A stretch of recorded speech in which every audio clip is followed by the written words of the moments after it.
Okay, so for this example, this is number 1 from your textbook. So I'm just going to circle that's number 1. They go ahead and they gave you the null and the alternate. So I'm going to go ahead and draw my curve over here. And because this is going to be a two-tailed test, I shade both upper and lower origin of the curve.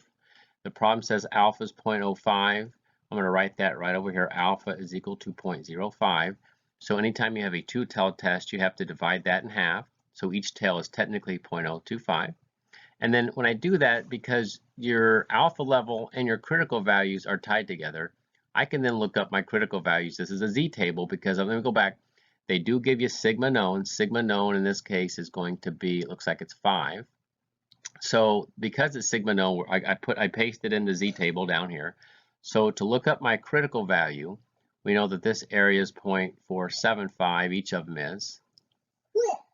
And so that's going to correspond right down here to a Z-score that's right at, this is going to be 1.96 positive, and that's going to be 1.96 negative. So there's your Z-score. Now, the next step is to just get our test stat. So our test stat is basically based on your sample. So your sample mean in this case was 49.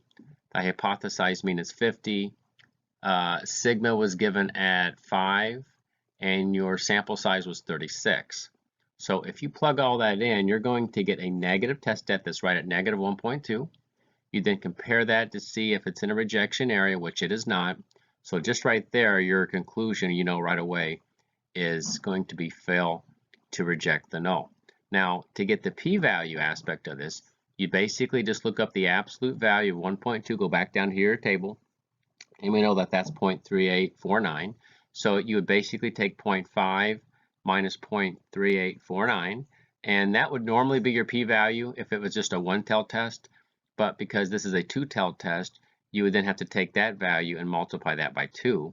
So you're going to get a p-value that's right at 0.2302.